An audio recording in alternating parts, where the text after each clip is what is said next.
হিন্দু শাস্ত্রে বলা আছে অশ্বত্থামা, বলি, ব্যাসদেব, হনুমান, বিভীষণ, কৃপাচার্য ও পরশুরাম আজও পৃথিবীতে জীবিত। কিন্তু প্রশ্ন হল, তাদের অমরত্বের আসল রহস্য কি?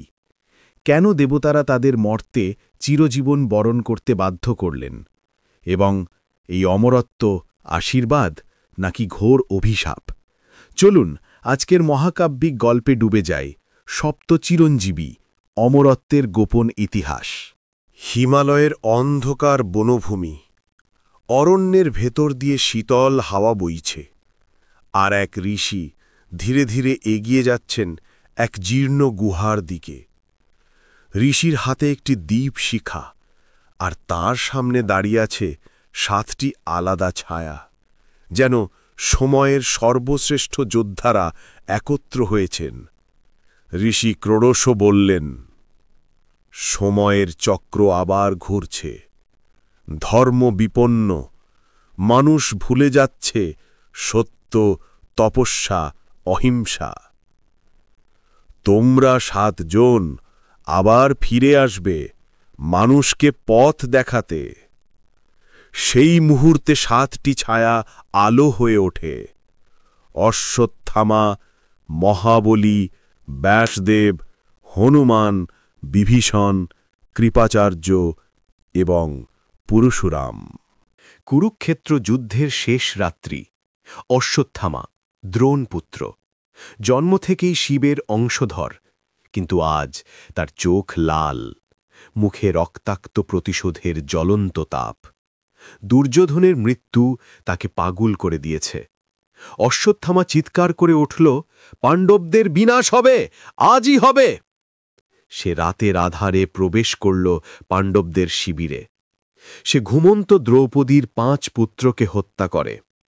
ভোরে যখন ভুল বুঝতে পারে, তখন খুব দেরি হয়ে গেছে। পাণ্ডবরা তাকে ধরে আনে ভগবান কৃষ্ণের সামনে। কৃষ্ণ তাকে অভিশাপ দিলেন, অশ্বত্থামা, তোমার অপরাধ মহাহত্যা, কিন্তু তোমাকে মৃত্যু দেওয়া নয় তোমার শাস্তি, বরং তুমি বেঁচে থাকবে রক্তে ভিজে, পাপে দগ্ধ হয়ে, যুগের পর যুগ চিরজীবী হয়ে, কিন্তু শান্তিহীন। কৃষ্ণের অভিশাপে তার শরীরে ফুটো ক্ষত হয়, যা কখনো সারে না। আজও বলা হয় অশ্বত্থামা ভারতবর্ষের ঘন অরণ্য, পরিত্যক্ত কেল্লা ও নির্জন শ্মশানভূমিতে ঘুরে বেড়ান এক চিরস্থায়ী বেদনার প্রতিচ্ছবি হয়ে। অমর হলেও সে মুক্ত নয়। এটাই তার অমরত্বের গোপন রহস্য। ত্রেতাযুগের স্বর্ণযুগ। রাজা মহাবলী অতুল ধৈর্য, দানশীলতা, ন্যায়পরায়ণতায় বিখ্যাত। লোকে বলত, যদি সত্যিকারের রাজত্ব দেখতে চাও, বলির দেশে এসো। একদিন তার যজ্ঞে এলেন ক্ষুদ্র ভিক্ষুক, বামন রূপে নারায়ণ। হে রাজা, আমাকে 3 পা ভূমি দান করুন। দেবতা ও দানবেরা বিস্মিত। বলির গুরু শুক্রাচার্য সতর্ক করলেন, রাজা, তিনি সাধারণ ভিক্ষুক নন। বলি হেসে বললেন, যে রাজত্ব আমার নয় তা ধরে রাখব কেন? দাও 3 পা মাপনিক। বামন অবতার বিশাল রূপ নিলেন। 1 পা স্বর্গে, 1 পা পৃথিবীতে, 3য় পা বলি নিজের মাথা দিয়ে দিলেন। তার আত্মসমর্পণের মহিমায় নারায়ণ তুষ্ট হয়ে তাকে বললেন, হে বলি, তুমি পাতালে রাজ্য পাবে, কিন্তু যখন কলিযুগ আসবে, তুমি আবার ফিরে আসবে মানুষকে সত্য রাজত্বের শিক্ষা দিতে। এইভাবেই বলিও চিরঞ্জীব হলেন, ধর্ম প্রতিষ্ঠার লক্ষ্যে। ব্যাসদেব হলেন দণ্ডকারুণ্যর মহাযোজক। বেদ ভাগ করেছেন, মহাভারত রচনা করেছেন, পুরাণ লিখেছেন, তপস্যার আলোয় যুগকে পথ দেখিয়েছেন। তিনি জন্ম থেকেই মুনি। তার জন্মের সময় আকাশবাণী হয়েছিল, তিনি যুগের রক্ষক হবেন। ব্যাসদেব বলেন, যতদিন ধর্ম টিকিয়ে রাখার প্রয়োজন, যতদিন মানুষ পথ হারাবে, ততদিন আমি থাকব বেদের আলো ধরে রাখতে। এই জ্ঞানের দায়িত্বের কারণেই তিনি অমর। ব্যাস শুধু ব্যক্তি নন, জ্ঞানধারার ধারক। হনুমান শিবের অংশ, অনন্ত বলের অধিকারী, রামের মহাভক্ত।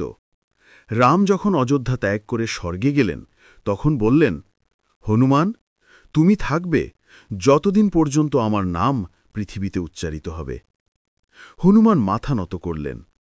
ভক্তির শক্তিতে তিনি চিরঞ্জীব। যেখানে রামকথা বলা হয় সেখানে অদৃশ্যে হনুমান উপস্থিত থাকেন এমন বিশ্বাস রয়েছে। রাবণের ভাই বিভীষণ, যিনি ধর্মের পক্ষে দাঁড়িয়ে নিজের ভাইয়ের বিরুদ্ধে গিয়েছিলেন। রামচন্দ্র যুদ্ধে জয়ের পর বিভীষণকে বলেছিলেন, তুমি লঙ্কার অভিভাবক হয়ে থাকবে। যতদিন রামায়ণ থাকবে ততদিন তুমি থাকবে এ পৃথিবীতে। বিভীষণ অমর হলেন অন্যায়ের বিরুদ্ধে সত্যের পতাকা ধরে রাখতে। কৃপাচার্য ছিলেন কুরুদের রাজগুরু, মহাভারতের শেষ মানুষ তিনি, যিনি পুরো যুদ্ধ বেঁচে দেখেছেন। যুদ্ধের সব শেষ হওয়ার পর তিনি যুধিষ্ঠিরকে বলেছিলেন, যুগ বদলালেও শিক্ষা থামে না, আমি থাকব যতদিন কেউ অস্ত্র শিক্ষা চাইবে। তাই তিনি চিরঞ্জীব, জ্ঞান ও শস্ত্র শিক্ষার রক্ষক। পরশুরাম ব্রাহ্মণকুলে জন্ম হলেও ছিলেন মহাযোদ্ধা। তার জীবনের লক্ষ্য অন্যায়কারী ক্ষত্রিয়দের দমন। শিব তাকে নিজের কুঠার দেন। শিব, মরতে সত্য প্রতিষ্ঠার প্রয়োজন শেষ না হওয়া পর্যন্ত তুমি বেঁচে থাকবে। পরশুরাম তাই অমর, শাস্তির প্রতীক হয়ে।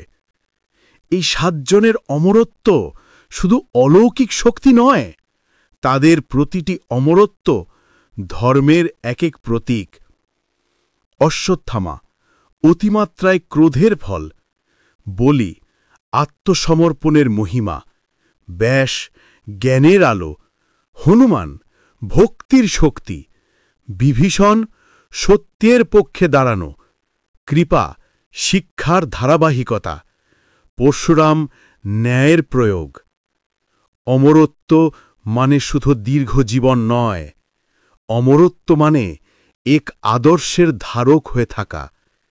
যতদিন পৃথিবীতে ধর্ম থাকবে ততদিন এই 7 চিরঞ্জীবের শক্তি মানুষকে পথ দেখাবে।